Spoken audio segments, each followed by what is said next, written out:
رادیوی دنگی گل دنگی توی هاواتیا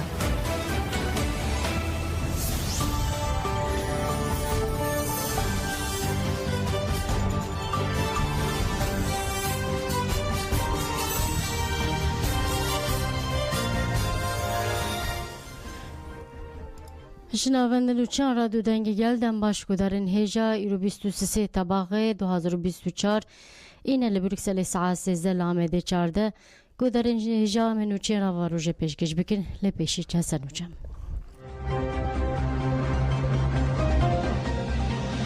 بله مالباتان جبو هفدیتنا لامرالی سالیدان کرن دولت ترک باشور کردستان وسیط روزنامه‌وانان بمبکر دو روزنامه‌وان شهید شش بریندار بود. ولی یکی گفت دیریش دولت ترک ده تزرار نگانه هزینه. دولت ترک ل مردین استانبول آبتن سرمالان گلکه سکرمی جوان. بله گودارین هجن هاجی ام برای خوابدن برفراهیا به نوچین کو من جبونا و آماده کردیم. ام برای خوابدن پیشی سالیدانا پاریز را مالباتان ببورینم سالیدانا مالباتان جبوچونه ایمرالی سالیدان کرن مالبات و واسی ربر آپو ما مالبات سی گرتیندن جبو کاربن بچن ایمرالی سریل سردوزگری کماریا بورس و مدیریت گرتیگاه ایمرالی دان برای ربر آپو محمد اوجلان و واسی وی مازدوم دیج خوشکا عمر هایری کنار امینه کنار برای حملی یلدرم پولات یلدرم و خوشکا ویسی اکتاش ملیه چتین برای پاریزرین خواهد سریل سردوزگری کمارا بورسای و مدیریت گرتیگاه ایمرالیدان او تخواست کردن که بچین گراوه و به خزمین خوره هفدیت نبکن مالباتان سردادان خود گوتن 44 مهن بتو آواهی آگاهی جو خزمین خواه ناگرن و فکارین ویزیده بونه مافین ما و هفدیتنا به خزمین ما را دستورا بنگهین هاتم سوگر کرن دوی مافین ما بتو بهانیان نین آسان کرن ام دخواز روشا کیفی جهولی ورا را کرن دستور ورا دایی که ام بچین گرتیگاه ایمرالی و به خزمین خوره هفدیت نبکن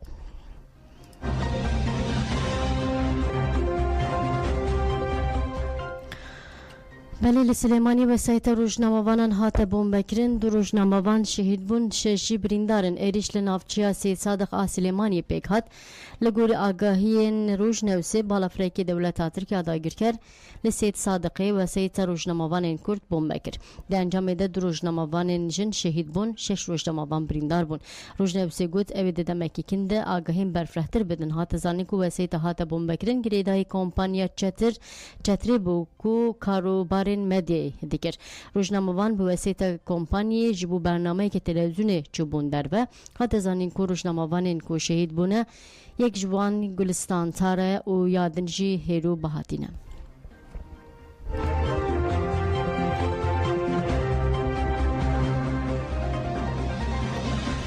بلم هول بدن کو برای خواب بدن باشور کردستان درباره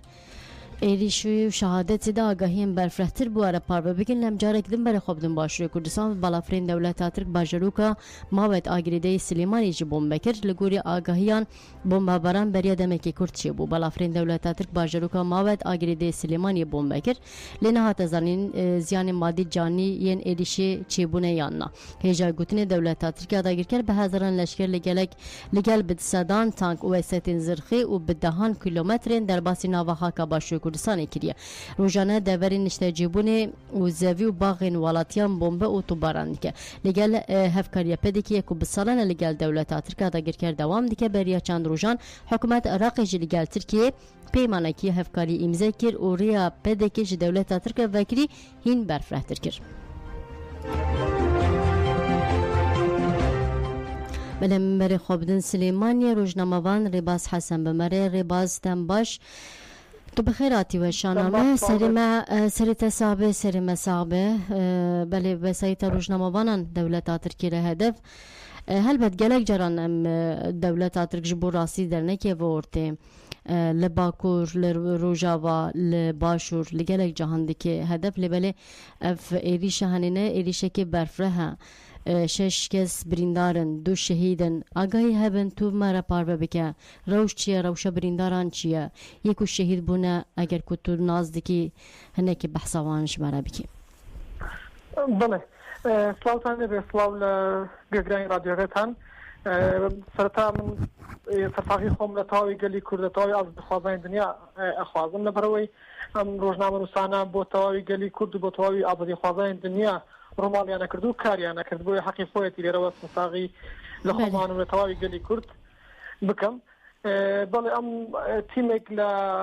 ڕۆژنامە نووس و میدیاکارانی کۆمپانیای چەتر پرۆدەکشن لەرە بەیانی ئەمڕۆ لەسەر ڕێگا بن بۆ ئەوەی بچن بۆ ناوچەی هەورامان و هەڵەبجە لەوێ بۆ تۆمارکردنی بەرنامە بەڵام بەداخەوە لە نزیک گوندی تەپەڕەش لە قەزای سێ سادە سەرپارێزگای سلێمانی بوون ئارمانجێ درۆن بردمانی درۆنی دەوڵەتی تورکیا دوژە هەواڵی مێ ڕۆژنامەوان یەک جوان هێرۆ بەهادین یادن گوڵستان تارا شەهید بوون جانی خۆش دەستان و یەکیش کە ناو هەر ناو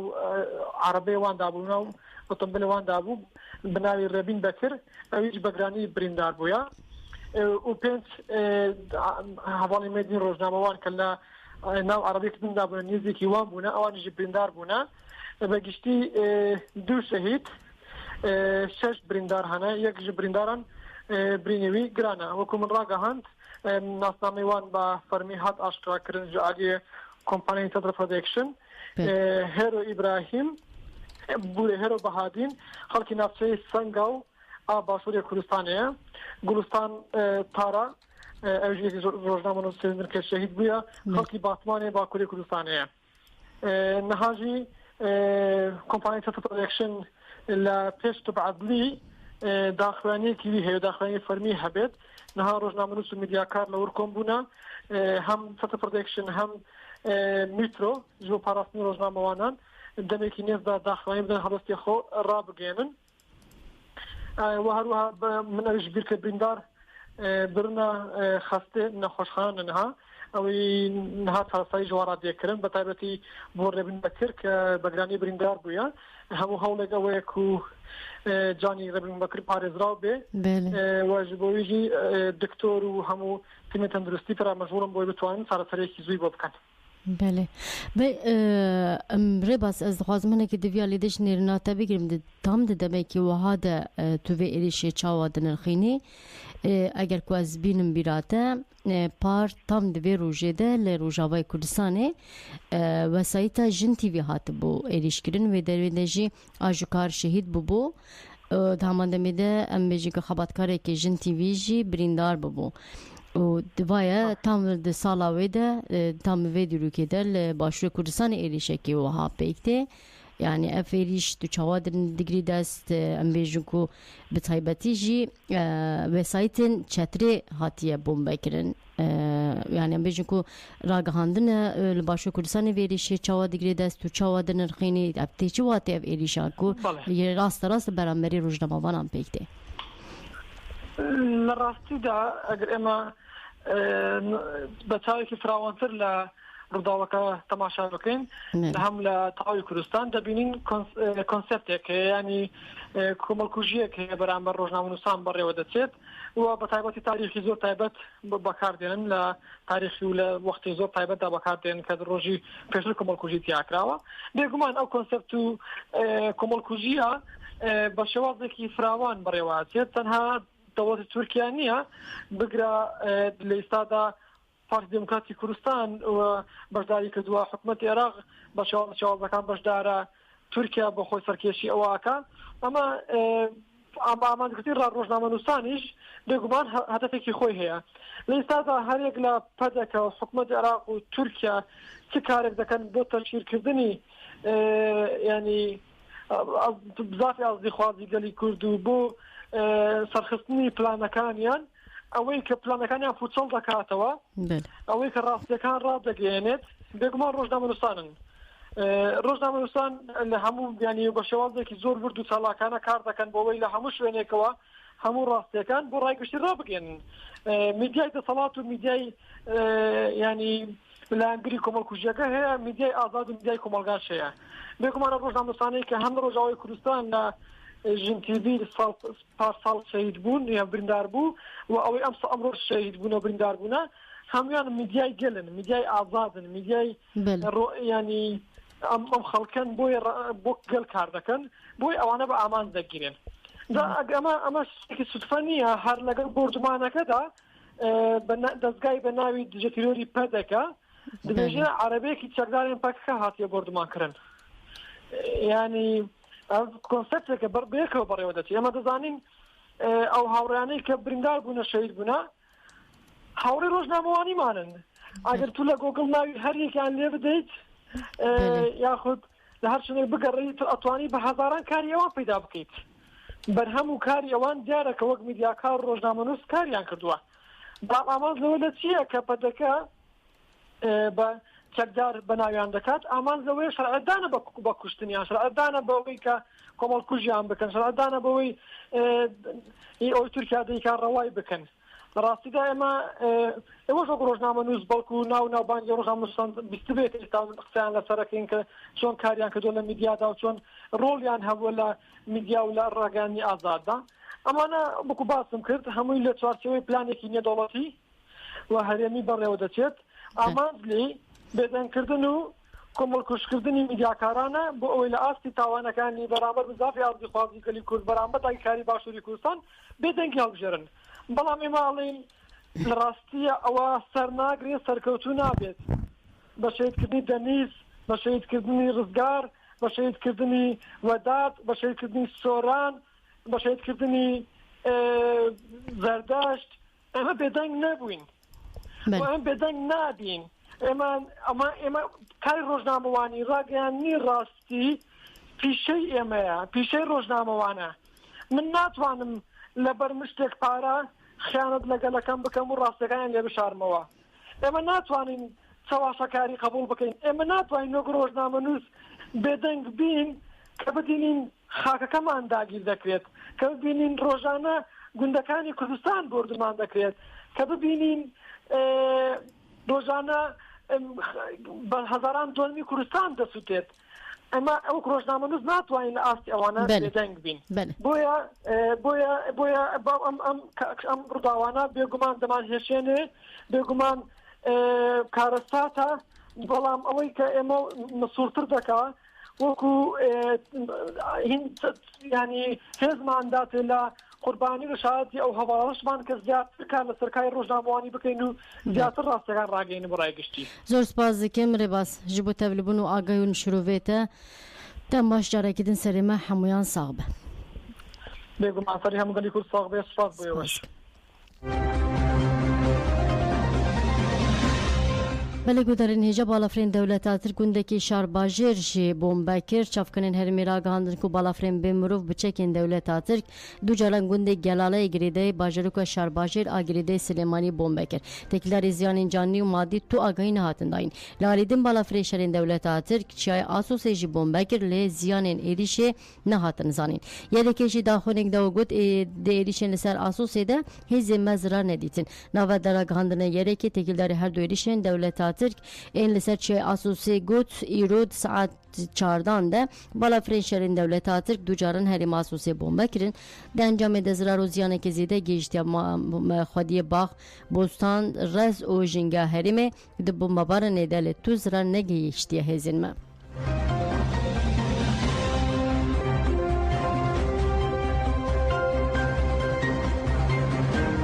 Belemberê xwebdin herêmên parastina Medê gerîlan li Zapo Metîna çalakî kirin dagîrkerek hate cêzakirin derb li çepera dijmin hate xistin. Navenda ragan û çepeminê HPG derbarê çalakîn gerîla û êrişên dijmin de daxwînî da li gûrî vê li herêma Metînayê gerîlan bîstê tebaxê du çalakî kirin. Çalakî li qada berxwedinê Aserê Metîna Dergelê û Beşîlê pêk hat. Li serê Metîna gerîlan yêja serê biçekên giran çalakî pêk anîn. Li qada Dergelê û Beşîlê jî gerîlan dest bi helîkopterê dijmin werdan tevgerê helîkopteran dane rewestandin. Gerîlan bîstûyekê tebaxê jî li qada berxwedinê a Golka biçekên giran çalakî kirin derb li çepera dijmin ket. Li herêma Şehîdê li a Rojavayê Zapê jî gerîlan bîstê tebaxê li qada berxwedinê a Girê Cûdî û Girê Amediyê çalakî li darxistin. Li Girê Cûdî çalakî biçekên giran a li Girê Amediyê jî biçekên nîv otomatîk pêk hat. Gerîlan tevgera dijmin rawestandin. Bîstûyekê tebaxê carekî din li Girê Amediyê biçekên giran çalakî hat li darxistin. Bîstû du tebaxê jî gerîlayên yêja serê li heman qadê چالاکی کرن در پل دجمن هات خستن گریلان یجاسری 20 طبق لگری بهار جی به تاکتیکا سویکاست چالاکی کرن داگیرکر هات جزا کرن ایریشن دولت اترک آداگیرکر ام بتاقمن قدخه کری جوهانه 20 طبق تونل شهر انقاده برخودنی یا گری افم هف جارم بتاقمن قدخه کری هات نبوم بکرن هر وا 20 22 23 طبق جی لهر ما خاکوری قادن سنین بربزن شهید شریف گری شهید همن دهمان دمید لهر ما گار قادن دشتا کافیا آفتیل سیدار زیوک سیسر دولا میرانه هفته بک چمربوت کی ارگن زنگله لهر ما شهیدل الاروجا و اضافه قاده برخودن آگری بهار لهر ما متینا قاده برخودن آبشلی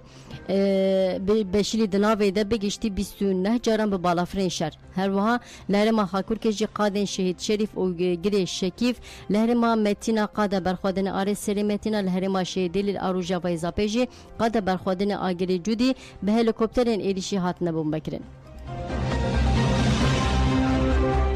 هنرمند دیلان جودی یا کو هات بردان د بیجه لگرتگان هلبرین تی آستگرن هنرمند دیلان جودی ساروهان 2017 دما خواندکار بشا فاکولته هنرین خوشک آزانینگی مارمارای بو هات گرتن دیلان جودی به سوجداری اندامتی رخصتن به 9 سالان هات جزا گرن پشتی اعتراض پاریزران دادگیری بلند جزای بلند جزای هات داین رد کر و دیلان هات بردان پیش دادگاه کرنا دویمین لدادگاه دیلان جودی به 7 سال و 6 ماه هات جزا کرن و هات گرتن دیلان پشتی 7 سالان هات بردان و ها گوت 7 سالان ده من بریا چیان او آخه کر من بریا داران کر پیشتی هاتم بردان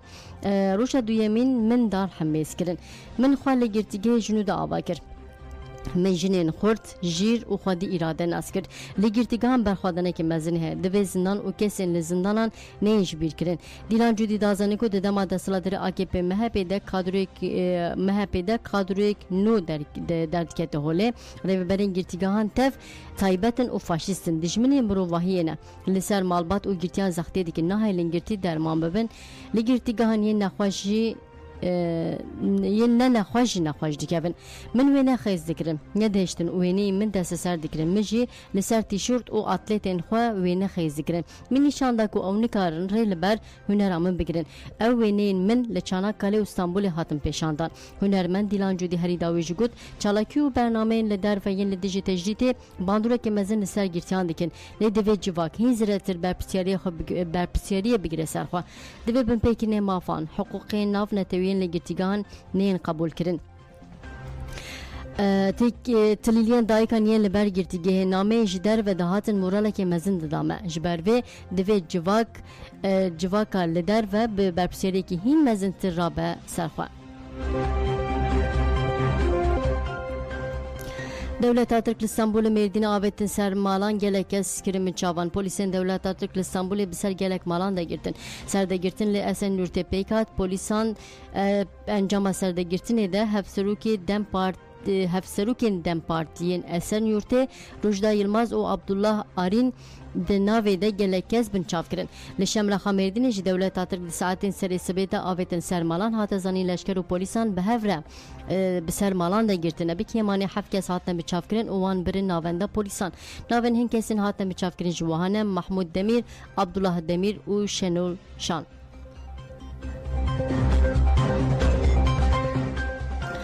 بله روزنامه‌وان جباشو کردستان جیگوتن پدکی یاسه جبو بدنکنا روزنامه‌وانان بکارتینه روزنامه‌وان محمد شیخ عثمان و روزنامه‌وان محمد شیخ درباره زختین پدکی لهمبری روزنامه‌وانان دا آخوین و ها گوت جێبەجێنەکردنی پایەکانی مافی مرۆڤ و مافی ڕادەبڕینی ئازاد ئەمە بە کارێکی خراپە دەشکێتەوە بەسەر هەرێمی کوردستان لەوەی ئازادەکان وەکو خۆی نەبێت یاسا بەکارهێنرێ بۆ سەرکوتکردنی ئەو جۆرە ئازادیانە ئەمەش بەهۆی غیابی دەستوری هەرێمی کوردستانە کە تا ئێستا دەستورێکمان نییە محکەمەیەکی دەستوریمان نییە و پەرلەمانێکی کارامان نییە کە بە تەواوی نوێنەرایەتی گەلی کوردستان کات بەداخەوە ئێمە لەگەڵ زیندانیکردنی هیچ ڕۆژنامەنووسێکانی یاسای ڕۆژنامەگەری ڕۆژنامەگەری لە هەرێمی کوردستانە هیچ بڕگەیەکی زیندانی تێدا نییە. ڕۆژنامەنووس سلێمان کە بڕیاری زیندانی بۆ دەرکراوە ئەمە لە دەرەوەی یاسای ڕۆژنامەگەریە بەڵکو یاسایەکی تریان بەکارهێناوە و لە هەر وڵاتێکە ئازادی ڕۆژنامەگەری پێش پێ و گەشە بکە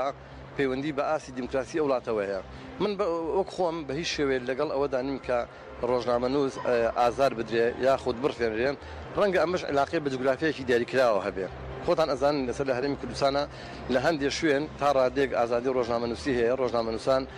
ئەتوان بە شێوەیەکی زۆر ئازادانە ڕووماڵی ڕووداوەکەم کەن و زانیاری پێویستیان دەستکەوێ. ڕەنگە لە جوگرافیەک تریشە شتەکە پێچەوانە و بێتەوە ڕۆژنامەنووس تا ڕادێک و ئازادی نەبیان لە کاتی ڕووماڵکردنی ڕووداوەکانە دووچاری گرتن و زیندانیکردنوانە بێتەوە. ڕۆژنامەگەری لە هەرێمی کوردستان بە بەردەوامی لە بەرتەسک بنەوەیە، بە بەردەوامی خەوشی پێوەیە، بە بەردەوامی لەژێ علامەتی پرسیارایە. بەلێرە سەفەژی دەبێژی دەوێت کوژێرن ڕۆژنامەوان مراد میرزا بێنە جێزاکردن. ڕۆژنامەوان مراد میرزا ئیبراهیم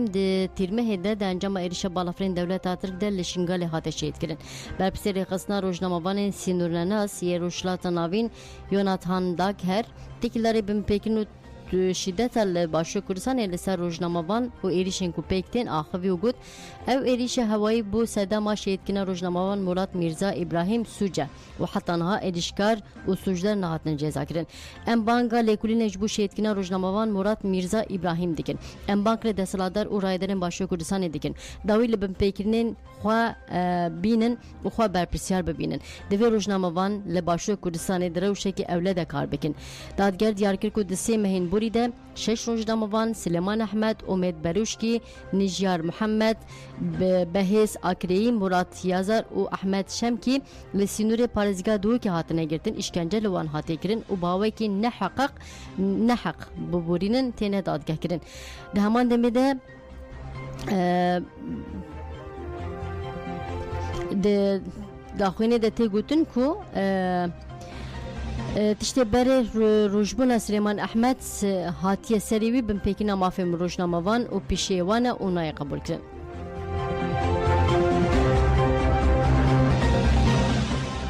Belemberê xwebdin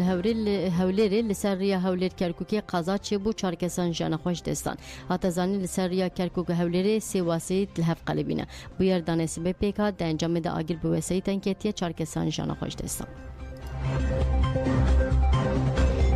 Belê keştiyeka koçberan li Sînûrê Sirbîstan Bosna Hersekê nûqê avê bû 10 koçber xeniqîn. Koçber dixwastin bi keştiyê çemê dirînayê navbera Sirbîstan û Bosna Hersekê derbas bikin. Wezîrê Karê Hundur ê Sirbistanê Ivica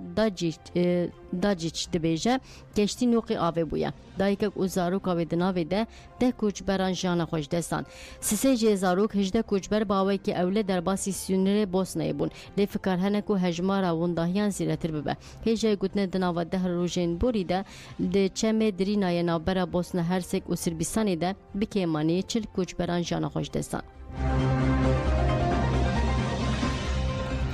Kamala Harris fermî bû namzet ez ê bibim serokê herkesî. Alîkara serokê Amerîka Joe Biden Kamala Harris di roja dawiya Kongre Partiya Demokratan de namzetiya serokatiyê qebûl kir û heft nekir. Harris dibêje divê şerê Xezayê bi dawî bibe û dîlên her du aliyan bi hev werin guhertin. Di heman demê de diyar dike ku ew ê li dijî despot û dîktatûrên li 4 alên cîhanê têkoşînê bike wiha got. Di şerê demokrasî û despotan de cihê Amerîka li ku ye baş dizanim. Harris rakîbê xwe Trump jî bi nêzîkbûna dîktatûran gunehbar kir wiha got. Ji hilbijartina re 11 heftemane. Niha dema ku li Xezê agirberspê îlan kirine û dîlên her du aliyan divê bi hev werin guhertin. Harris diyar kir ku ew ê her demê mafê İsraîl biparêzin wiha got. Lê di nava 10 mehan de gelekî zêde mirovên bêguneh hatin kuştin. Trump jî destnîşan kir ku wî axaftina Harris biriya medya civakê şupand û wiha got. Namzetek xeşîm, nezan û lewaz e herkes pê dikene. Eger Harris were hilbijartin wê bibe yekemîn jin a seroka Amerîka. Belê داوی دجی ام دخوازن دوسیه کی بواره پاول ببکن دوسیه مجی درباره هفکاری دولت ترک و پدکی به هفریا دوی بشیز ده روژا آژانس روژنوسی کو جاره کدن دوسیه خوابشان دوی دوسیه ده لسر وی دسکنه کو پدکی و دولت ترک چاوا عراق شاندن نوا پیلان خوین داگیر کریه دەوڵەتی تورک و پەدەکە چۆن عێراقیان ڕاکێشایە ناو بەلە بڤیاوەی ژەمهاتن داویە بتەنەخوا بەخاترە بەدەمەش دەوڵەتی تورک و پەدەکە چۆن عێراقیان ڕاکێشایە ناو پیلانگێڕیەکانیانەوە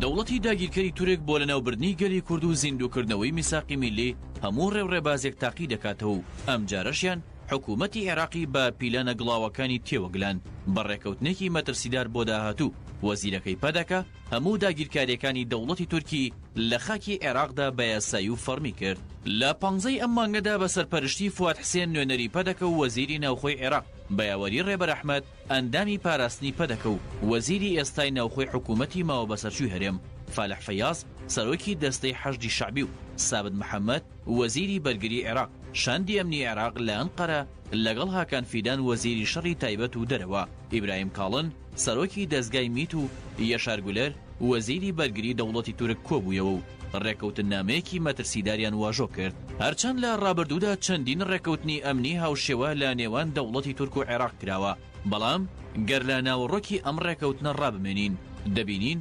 مەترسیدارترین ڕێکەوتنە لە مێژووی عێراقدا بە تەواوی داگیرکاری دەوڵەتی تورک لە خاکی عێراقدا بە یاسایی دەکات بەبێ ئەوەی مەترسیەکانی لەسەر داهاتووی عێراق لە بەرچاو گیرابێت بە جۆرێک دەتوانین بڵین دەوڵەتی تورک عێراقی هەڵخڵەتاندووە مادە مەترسیدارەکانی ڕێکەوتن نامەکە چییە؟ بەپێی یەکێک لە خاڵەکان لە مادەی دووەمدا دەوڵەتی تورک و عێراق ناوەندێکی هەمانگی ئەمنی هاوبەش لە سەر سنووری هەردوو وڵات بنیاد دەنێن ئەمە لە کاتێکدایە دەوڵەتی داگیرکەری تورک ڕۆژانە بردومانی ناوچە جیاوازەکانی باشووری کوردستان دەکات و هاوڵاتیانی مەدەنی بە ئامانج دەگرێت و ناچار بە چۆڵکردنیان دەکات بەڵام حکوومەتەکەی سوودانی بە هیچ شێوەیەک ناڕزایەتیان لە دژی دەرنەبڕی و ئیدانەشیان نەکرد و خاوەندارێتیان لە خوێنی ئەو هاوڵاتیانە نەکرد هەروەها لە خاڵی یەکەمی مادەی چوارەمدا هاتووە ناوەندێکی هەمانگی ئەمنی هاوبەش لە بەغدا دروست دەکرێت و هەموو ئەرکە لۆجستی و خزمەتگوزاری و داراییەکان لە ئەستۆی حکوومەتی عێراقدایە لە چوارچێوەی ئەم خاڵەدا ناوەندێکی هەواڵگری دادەمەزرێنرێت کە بەشێکیان لە فەرماندەکانی دەوڵەتی تورک پێک دێن بەواتایەکی دیکە لەشکرکێشی و داگیرکاریەکانی دەوڵەتی تورک چی دیکە تەنها لە ئەنقەرەوە بڕیاری لەسەر نادرێت بەڵکو لە بەغداوە بڕیار دەدرێت و بە بەرچاوی عێراقەوە جێبەجێ دەکرێت خاڵی پێنجەم لە مادەی چوارەمدا کە پەیوەندیدارە بە سەربازگەی دەوڵەتی تورک لە بەعشیقە لە جێەوەی حکوومەتی عێراق پێداگر بێت لەسەر دەرکردنی سوپای تورک کەچی بوونی ئەو سوپایە لە قوڵایی خاکی عێراقدا بە هەمیشەیی دەکات و سەربازگەکە دەکرێت بە ناوەندێکی مەشق و ڕاهێنانی سەربازی بۆ هەردوو سوپای داگیرکەری تورک و عێراق هەروەها حکوومەتی عێراق پێداویستی لۆجستی بۆ سەربازگەکە دابین دەکات حکوومەتی عێراق لەم خاڵەدا بە تەواوی کەوتۆتە داوی دەوڵەتی تورکەوە چونکە سەربازگەکە لە ناوچەیەکی استراتیژیدایە و مەترسیە بۆ سەر پارێزگای مووسڵ بەگشتی و شەنگال و مەخبور بەتایبەت هەروەها بە ناوی پاراستنی پرۆژەی ڕێگای گەشەپێدانەوە تەواوی ئەو ناوچانە داگیر دەکات ئەمەش ڕێگە خۆشکەرە بۆ زیندووکردنەوەی میساقی میلی جگەلەوەش لە مادەی حوتەمی ئەم ڕێکەوتن نامەیەدا باز لەوە کراوە لە کاتی دروستبوونی هەر ناکۆکیەک لە میانی جێبەجێکردنی ئەم یادداشتنامەیەدا نابێت هیچ لایەنێکان پەنا ببەنە بەردەسەڵاتی دادوەری ناوخۆیی و تەنانەت نێودەوڵەتیش یاخود هەر لایەنێکی دیکە کە ببێتە لایەنی سێم لەم خاڵەدا دەوڵەتی تورک بە تەواوی حکوومەتی عێراقی هەڵخڵەتاندووە و جارێکی دیکە ڕێگە بە عێراق نادات هاوشێوەی دۆسەی نەوت لە ئاستی نێودەوڵەتیدا عێراق سکاڵات تۆمار بکات هەرچەندە هەموو ڕێکەوتنە نێودەوڵەتیەکان لەگەڵ بەرواری جێبەجێکردنی لە هەمان کاتدا دەبێت بڕیاری بەسەرچوونی شەبێت بەڵام لەم ڕێکەوتنەی نێوان دەوڵەتی تورک و عێراق دەکرێت بە هەمیشەیی و هەتایی پێناسە بکرێت بەهۆی ئەوەی لە دوای ساڵێک لە بەسەرچوونی ڕێکەوتن نامەکە ئەوە بە شێوەیەکی ئۆتۆماتیکی نوێ دەبێتەوە واتە هەرگیز تەمەنی ئەم ڕێکەوتن نامەیە ناگات بە کۆتایی پەدەکە لە ڕێگەی فواد حسێنەوە لەسەر سینیەک عێراقی ڕادستی دەوڵەتی تورک دەکات وەگەوەی دەوڵەتی تورک پیلانی بۆ دادەنا و خەونی پێوە دەبینی وردە وردە پەدەکە بۆی بەدی دەهێنێت و لەشکرکێشیەکانی دەوڵەتی تورک بە فەرمی دەکرێت چیتر وەک داگیرکاری سیر ناکرێت بەهۆی بردومان و لەشکرکێشیەکانی دەوڵەتی تورک قوربانی سەرەکی هاوڵاتیانی مەدەنی بوون و دەبن لالایەک شەهید دەکرێن و لالایەکی دیکە لە زێدی خۆیان هەڵدەکەندرێن سروشتی ناوچەکە بە تەواوی هاوشێوەی ئەفرین دەشێوێنرێت چیریکە عێراق ئەرزشێکی ئەوتۆی لە ئاستی نێودەوڵەتیدا نامێنێت بەهۆیەوەی ناتوانێت سەروەری خاکەکەی بپارێزێت و بێتە وەڵامگوی خوێنی هاوڵاتیانی